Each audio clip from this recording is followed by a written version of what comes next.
Hope everybody is well. Thank you for waiting, for those of you who are in the waiting room. So my name's Flora O'Brien.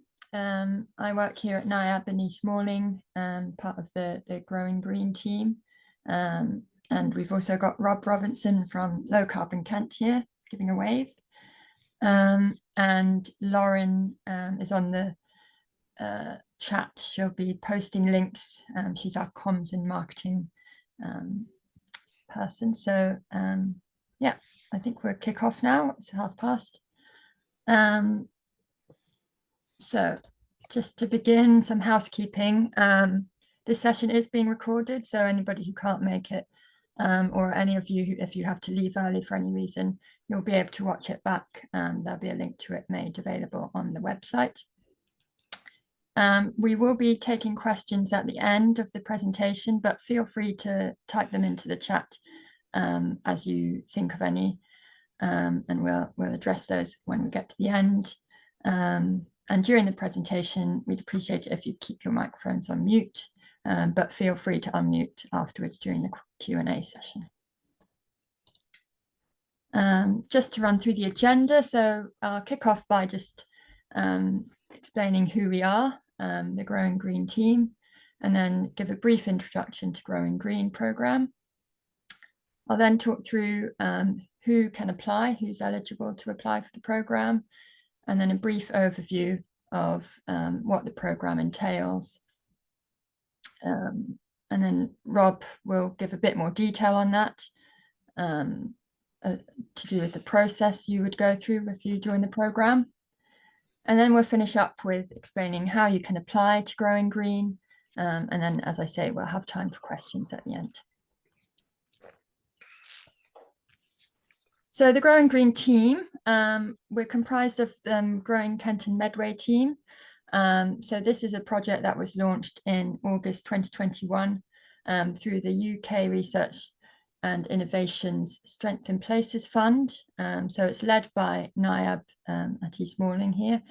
And its aim is to connect businesses in the horticultural and food industries to help them innovate and to establish the area of Kent and Medway as a world leader in sustainable horticultural food and drink production. And then we've got Low Carbon Kent. So they were established through some EU funding through the Sustainable Business and Circular Economy team at Kent County Council. And as well, their aim is to help businesses sort of embrace circular economy and also tackle and adapt to climate change. So the Growing Green programme, in short, it's a sustainability training programme for horticultural and plant-based food and drinks businesses in Kent and Medway. So you can see an overview of the programme there. So you get training. So this is provided by Low Carbon Kent. Rob will talk about that in more detail later on. There's opportunities for knowledge exchange. So you'll be we'll run the programme in cohorts or groups. So you'll be part of a cohort of about 20 businesses, and you'll have opportunities to share knowledge and ideas, as well as go on visits to other businesses where they're demonstrating sustainability sort of best practice in action. And then you'll be supported by the Growing Green team in developing your own action plan and needs assessment for your business. So essentially, this is sort of looking at areas of your business where you have the biggest opportunities for improving sustainability, lowering your carbon footprint, making it more circular, reducing or repurposing waste streams, those kind of things. And then at the end of the programme, you'll have the opportunity to apply for an innovation grant. So this is a small grant up to £7,000 that you can use to help fund a project that is helping you deliver one of the actions on your action plan. So some aspect of your business where there's an opportunity to improve sustainability and reduce your carbon footprint. So there was a Growing Green pilot that was run back in 2022, funded through the UK government's Community Renewal Fund. And that was really successful. We had 24 businesses that carried on all the way through to the end to claim their grant to support their decarbonisation project. So following on from feedback from that, we're sort of delivering this bigger and better Growing Green program this time around. So who can apply? So you must be a small, micro, small or medium businesses. Unfortunately, large businesses can't apply, and you must have a trading or registered address in the Kent or Medway area. And there are a list of eligible postcodes, if you're not sure, available on the Growing Green webpage. Your business must be in either the horticultural or plant-based food and drinks industry. And to be eligible for the programme, you have to comply with the UK subsidy control conditions. Again, there's more information available on the website. There's supporting documentation. And also you can't have previously participated in the Growing Green training and been awarded a Growing Green grant. So here's the programme in a little bit more detail. So we'll start out, you'll have an induction session. This will be held online. It will last about an hour. And then the following sort of couple of weeks, you'll have your training course. So this is the IEMA training. So that's the Institute of Environmental Management and Assessment. These will be 2 one-day sessions held a week apart. And you'll have the opportunity to do the test basically at the end and gain the qualification. There will be networking opportunities, as I said. So these will involve a sort of a half-day visit to a local business. Some of these might be businesses that have participated in the Growing Green pilot, so that they can demonstrate how they've used their Growing Green grant. And so they'll be demonstrating sort of their sustainable practices. You'll have access to one-to-one support. So from the Growing Green team, they'll help guide you through the whole process, guide you through the forms. Rob will talk about that in more detail shortly. And then, as I say, at the end, you can apply for a grant of up to £7,000 to help fund your sustainability project. So just to touch on the Growing Green pilot from 2022, there's just a couple of examples here of the businesses and what projects they used their grant for. But there's loads more examples available on the website. There's some case study videos which you can access there. So first up, we have Jason, who from Row Grow. So he's growing microgreens in a container, doing vertical farming.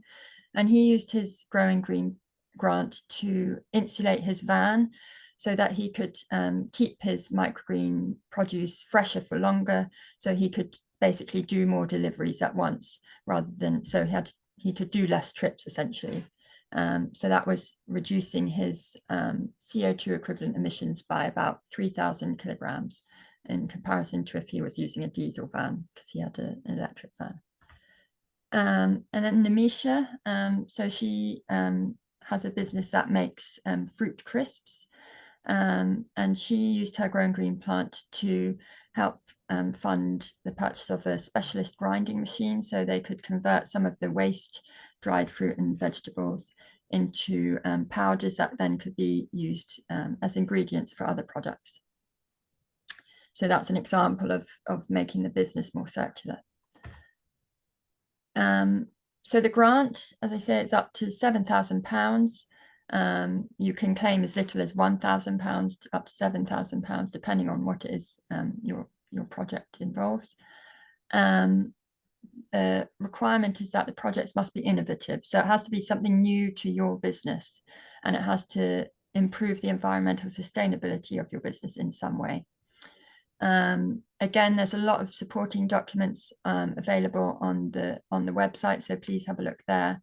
And as well as a document explaining sort of what would be eligible for claiming your grant. Lastly, an important note is that the grants must be match funded. So whatever you're claiming, you have to match either through your own cash inputs or through labour. And there will be aspects of the course, such as the time spent on the training course, that you could also claim against your match funding. Again, there's more documentation available on the website, but yeah, please get in touch if you have questions about that. So I'll hand over to Rob now. Okay.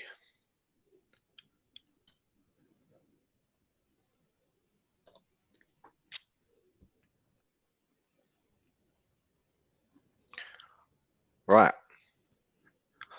Almost seamless, wasn't it? Yeah. Good morning, everyone.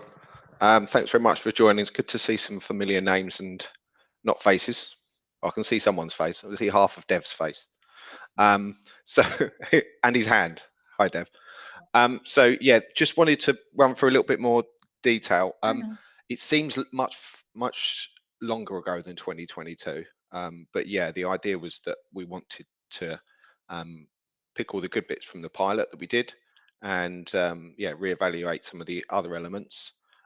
So since then to now, we're not running any EU programs anymore.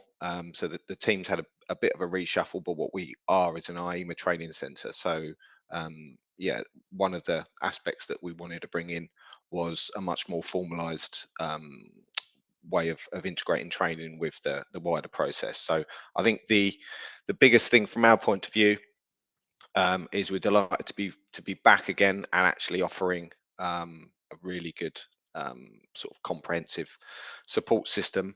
But one of the main things, as Flora said, having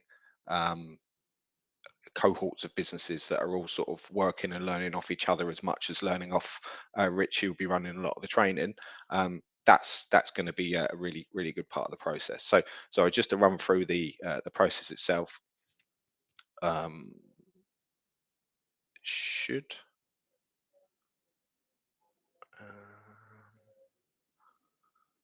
there we go.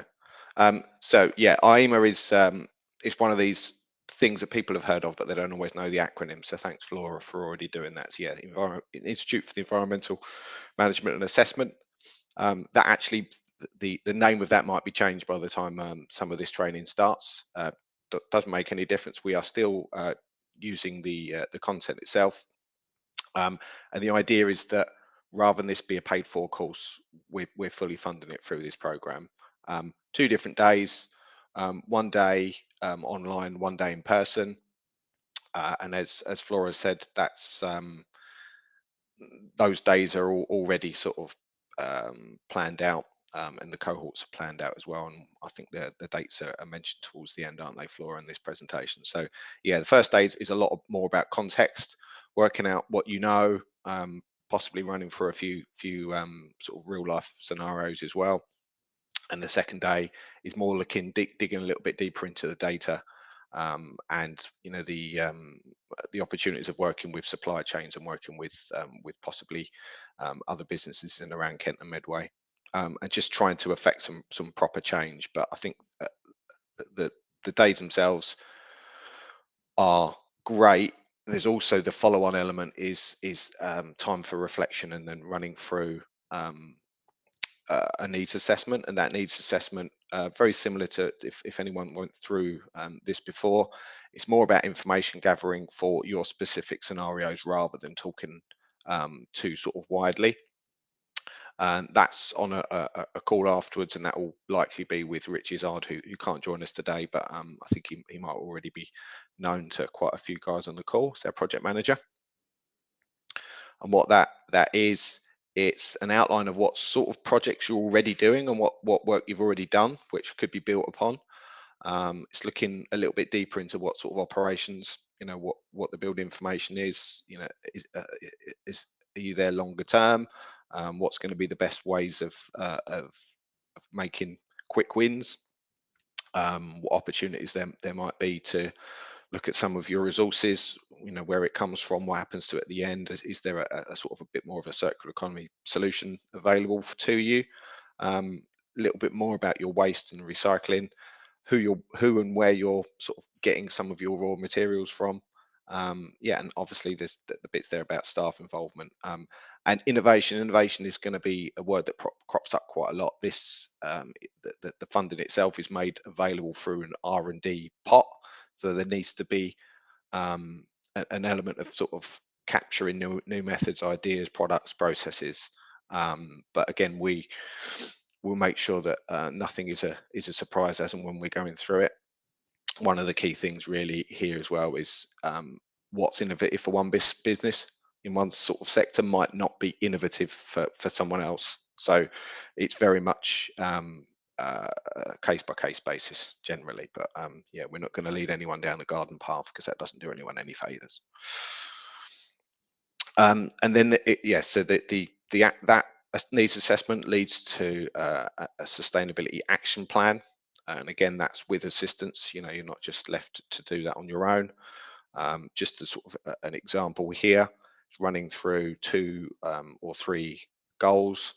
Generally, what the main ambition might be something that you've been thinking about for the last few years. That if you had a bit of time and a bit of commitment and maybe a little bit of money, you like to get something off the ground, or change something within your business. This could be one of the things to look at. Just got an example here from the last round that was looking mainly at water use, and a bit of a water reuse situation as well. So it's a way of setting out some of the steps that are going to be required for you to be in a position to move forward with with getting a grant process. Sorry, with getting a grant itself, and that's going to involve getting quotes and doing a bit of market research. Um, so that's hopefully useful to add a little bit of flavour to. Grant application form itself, you'll be happy to know if you have dealt with this before or any of the programs that we've dealt with through EU money. Some of the ERDF processes were quite painful, so we've hidden a lot of the wiring. Make sure that once your sort of your eligibility is confirmed, it should be relatively pain-free to go through. The grant applications forms themselves will be made available and aware to you throughout the process, and that grant will be reviewed by the project panel. Sort of not quite. It's not quite clear in some projects whether there is going to be a need to refuse a certain amount of grants. What we would look to do here is only take something forward to grants panel that we would be confident will get through. So again, that's where we will, if you're okay with it, we'll handhold you through the process a little bit more, and make sure that everything is as we need it. So therefore, when you get the phone call that you have got the funding, it's nice, but it isn't as much of a surprise as it would be if it was a real computer says yes or computer says no scenario. So yeah, once you've been told you could, the grant's been approved, you can go ahead and do that project. So make the purchases, tell the suppliers, get things booked in. One key thing to say now is we can't do anything retrospectively. So if you got the eligibility questionnaire sent through, you said yes, I'm happy to go into, you're able to go into the program, don't go ahead and purchase stuff and expect us to be able to support it. So this needs to be a project that's sort of almost co-designed through the program. So that's probably quite key. So once you've been given that offer, you sign and return it and say, "Yep, we're happy to go ahead." Again, funding agreement is to cover both sides. This isn't about tripping anyone up. We don't want to create any unnecessary pain either side, and we want to help as many of you as possible. So it's just a few standard terms and conditions. You send in the claim, so you go ahead and do the work and pay for it. Send through the proof of purchase and copy of your bank statement showing the money's left the account, and ideally don't pay for things in cash. We do like cash generally in society, but not for this process because it's quite painful to audit. And yeah, proof that the you've got things in situ or have been delivered and are being installed. So once we've got that, we'll be able to internally get that money. Oh, have I lost control, Flora? Nope. Yeah, so we get that money back out to you. And then, yeah, depending on the type of project, depends on how much follow-up we do, and when that might be. So if there's a lot of knowns, then it's probably likely we would be doing less follow-up. If there's a lot of unknowns and to be confirmed going on with, with the project itself, so maybe it might be a bit more innovative or a bit more new. So there's a lot more R&D element to it. Then that's where we'll do a little bit more follow-up, and hopefully all of the case studies that Lauren would have pointed you to and Flora pointed you to previously, that from the last round, we want to get as many as possible going through on this. And I think that is it, Flora. Yeah, So thank you, I Rob. will give you control back. Thank you. Yeah, so we're nearly at the end now. Just to reiterate what we ask of you for those participating in the Growing Green program. Firstly is to attend the training. So these are the 2 training days Rob talked about. So the first one's in person here at East Malling. The second one will be held online. So we'll make those dates known to you once you've enrolled on the course. And yeah, we ask that you attend those. There may be ways you can watch the online one back, but it's really good if you can be at the in-person one, just for the networking aspect, to meet the rest of your cohort, to ask questions and just be more interactive. Secondly, we ask that you're available for phone calls. So these are the one-to-ones you'll have with Rich from Low Carbon Kent, who will be helping you, guide you through the process and filling out your needs assessment and action plan forms.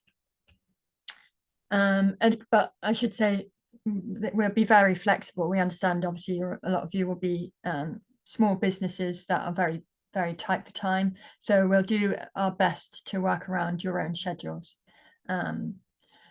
Then you also need to commit to 1 day of social value activities, and I'll explain what these could entail in a subsequent slide.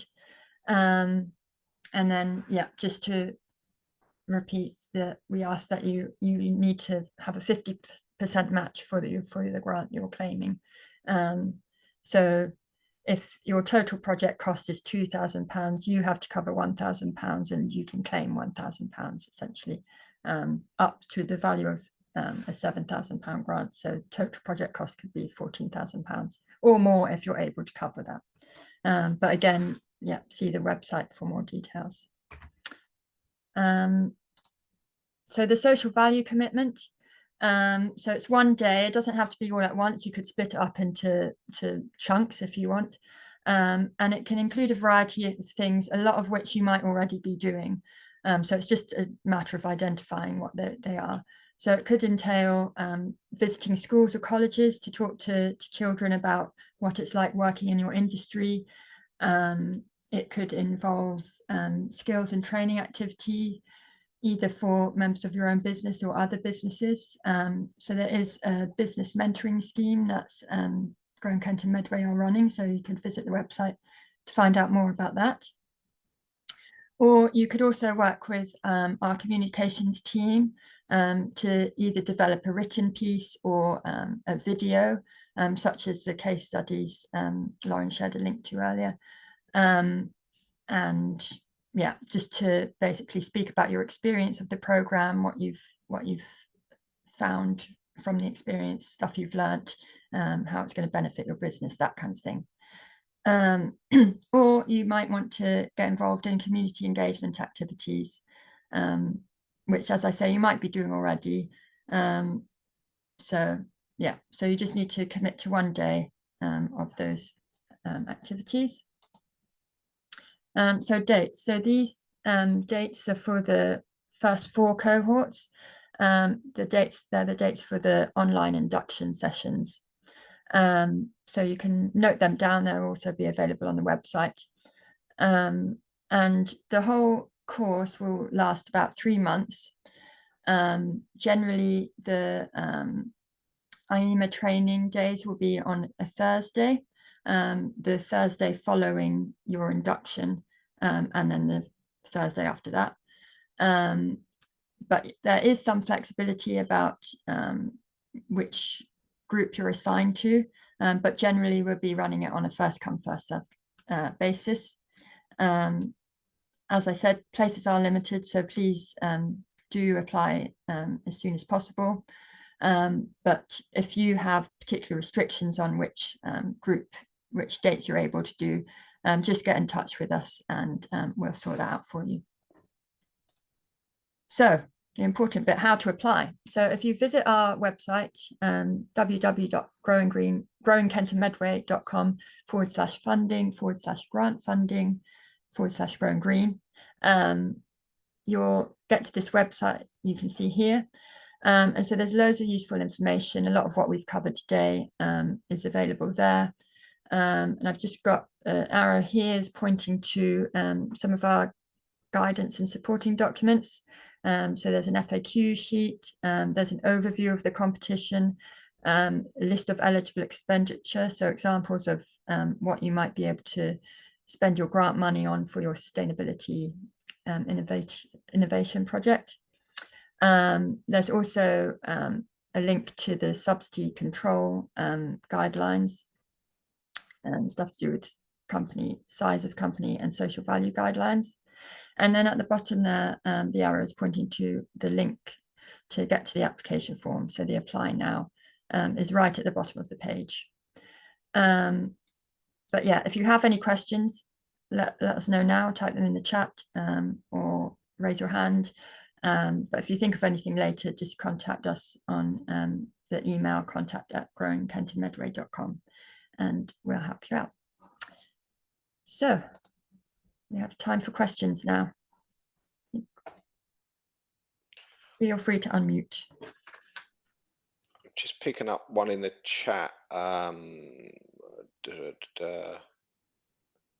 Who needs to go to the training program? The owner or the appointed employee? It's one of those political answers where it depends. So it's whoever's going to be most pertinent, basically. So without being sort of too crass, there are some businesses that are larger than others that are going to be part of this, and it could be that actually you do 15 things and you would be best placed to be there, rather than possibly someone that might only do some of the accounts or other bits and bobs. So it's just whoever's going to be most useful for, but it doesn't have to be the same person that's filling in all the forms in between, sort of administration wise. But yeah, it just makes sense that there is an element of continuity across, rather than two separate people attending 2 separate days, if that makes sense. I think that's Tia Fana that asked that one. Is there anything else in the chat? Hi Rob, it's Sam here from Nightingale Cider. I was one of the grants. I was lucky enough to get a grant in 2022, so I appreciate I won't have access to the grant funding this time. But I know you said there might be a possibility for us to be involved in some of the training. Yeah. So what we would look to do, obviously, yeah, it's good that you're keen to come back. Shows we did something right, Sam. That's good. But yeah, it's useful always to have a mix as well. So if there's capacity, we would be open to having guys back. Maybe not too many in the same cohort. So I suppose it's going to depend on your availability and when you'd be interested. But yeah, we're open to be able to do that. Obviously, we have to deliver a certain amount of outputs and everything else. But yeah, I think we're happy to be flexible, unless 200 businesses come forwards and and we're really struggling with capacity. If that sounds reasonable. Okay, yeah, totally. So it's worth applying and then just sitting back and waiting and seeing if you've got the capacity for us. Yeah, I mean, we won't leave you hanging on, because obviously you need to plan a few things. But yeah, that would be it. And obviously there is an element of it's useful to learn from people that have already done a few projects. So the peer-to-peer element and the the visits and everything else, we would like to keep as open as possible. Is that fair enough, Flora? Yeah, that sounds good. Yeah, I think we're discussing just the logistics of getting people from the pilot back. But yeah, we will do what we can to fit you on. Definitely. Thank you. Okay, thank you, Sam. I don't know if Root is the first or second name, so apologies. I sound like I'm on a talk show here. Can the 50% of the company be in kind? In kind, so there is an element of that. I think, is it in the FAQs, Flora, about the difference I think between in there's kind and match funding? So yeah.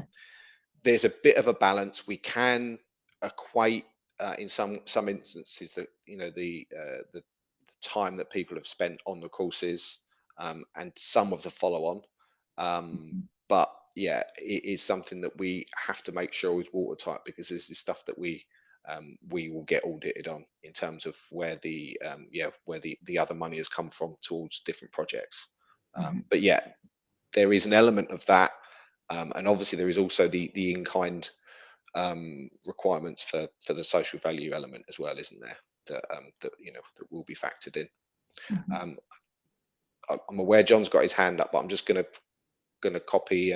Just cover Katie Newton. If we wanted to bring 2 people to training, generally it would be 1 per business. If, for example, there's 2 totally different people that are specialists in different things, and if there is room for the online, it would be less of an issue. Obviously, when we're talking about face to face, we've only going to have so much space to deliver. But yeah, if we don't want to have sort of some calls sort of dominated by one business rather than another. Again, Flora, have I said anything out of turn there, do you think? Sounds reasonable. Yeah. John, good to see you. Oh, good to not see you. Sorry, wrong one. Hi. Yeah, thanks for that. That's brilliant. Just the question is, when's the first day that you can spend the money, even though you haven't got it yet? Is it from those course dates? As long as I don't know when you joined, John, but yeah, the day that you get, much as it would have been for low case and other grants, the day that you get told that you've got the money, that's when you can press go. Okay, fantastic. Yeah, and it's pretty key here. And what I don't want is there to be any bad blood in someone's, oh, I was never told. But yeah, just because you're going on to the training, that doesn't mean that the projects that we're talking about have been approved. So that will all be made clear once you're bought into the program. But yeah, that is pretty key. We can only cover projects that haven't gone ahead because we have to evidence need, much like any other grant. So yeah, that hopefully okay, John. Yeah, really helpful. It's just we've got a project that will be starting, and I'm just trying to time it and find the time for the course to fit in. Okay. But if it's not the first day of the course but approval, then that's fantastic. Okay, cool. Thank you. Not a problem. Is it going to be mushroom related, John? Yes, it is. Perfect.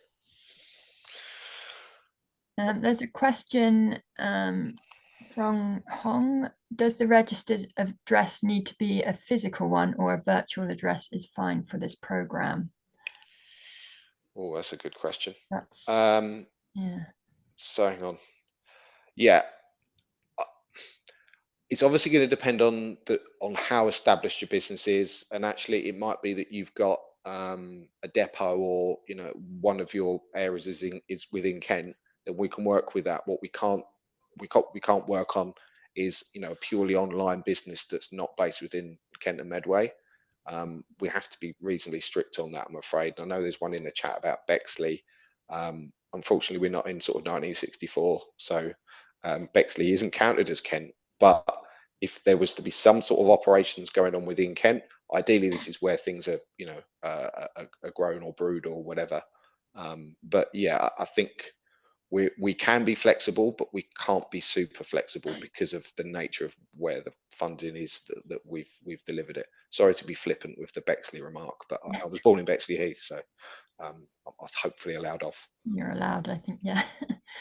Does the whole company need to be plant-based, or can it be part of it?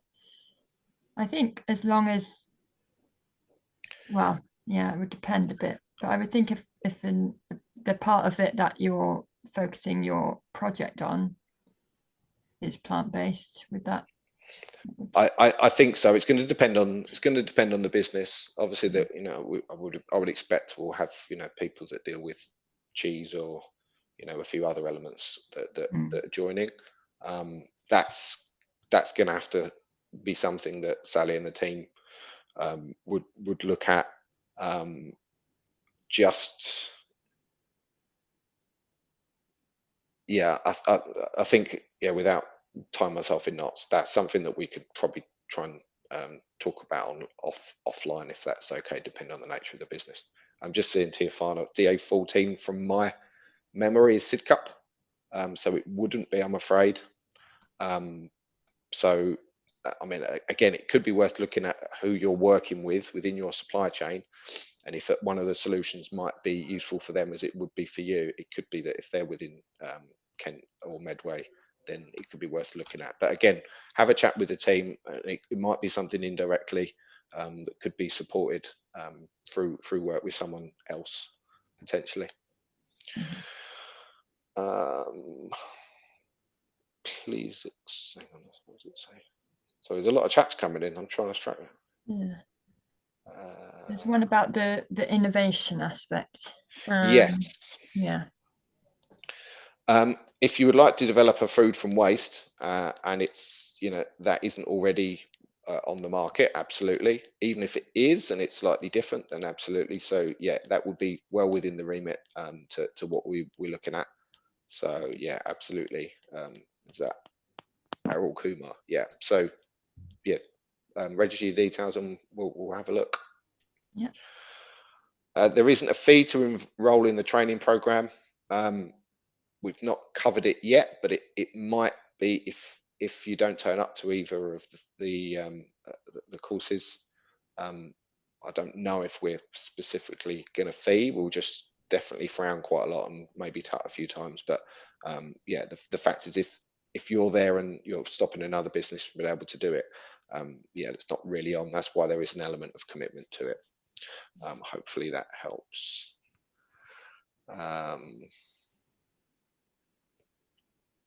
Oh, Angela Boyle wants to ask a question.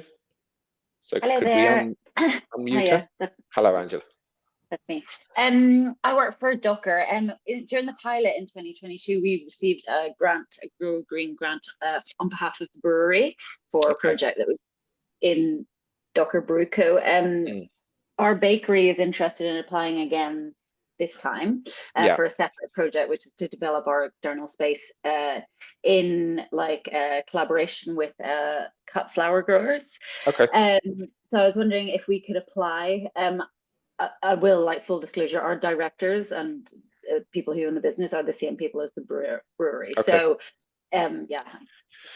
I think again, because it involves a collaboration and it would be from a different business, different registered business, then we would certainly look more favorably on it. What I'm not going to sort of advocate is, if you've already had a grant, go and set up a new business and come and do the same from the same premises. So the fact that this is for a different business. So yeah, appreciate, Angela, your sort of honesty there. But yeah, sounds good. Okay, thank you. Have I missed anything else, Flora? There was one from Lisa. How established does the business need to be? E.g., doesn't have the project yet, but has the idea. If it's a business that's registered and trading, then you would be eligible. We've worked with pre-startups before, and I know through growing Kent and Medway, you would have done similar sort of like startup courses and stuff as well. So if that's sort of where the question is, it's more about the business than the project. If that helps. And if actually it turns out the project ends up being an offshoot of the business, or takes it in a slightly different way, then yeah, that's not an issue. Similarly, I would expect there might be some businesses that aren't at the moment in the food and drink sector that might be looking at a project that would take them into it. Again, that's something that we would be open to looking into. But yeah, we can only be as flexible as is reasonable.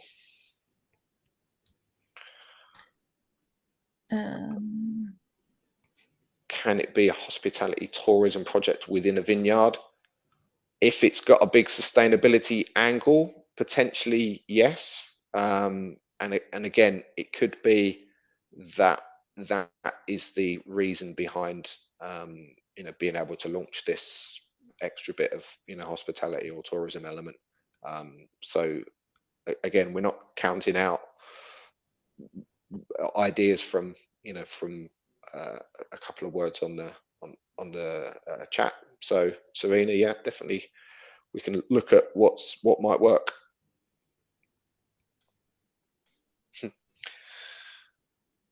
A little plug from Sandra, that's good. Yeah, I must admit, peach jam from her store was really lovely. My kids use it quite a lot. I think that's it, is it? Yeah, I think that's everything. I think yeah, like I said, just get in touch if you have any other questions or want to talk through anything in more detail. But I would say, the application form shouldn't take too long, so possibly it's just worth filling it out, applying, and then we'll get back to you if there's any further eligibility criteria we need to go through in more detail with you. But yeah, thanks everybody for joining this webinar. Hope you found it useful. And yeah, please visit the website, look at the documents there. And yes, we'll have a PDF of the slides made available as we can get that sent around, and the recording will be available on the website.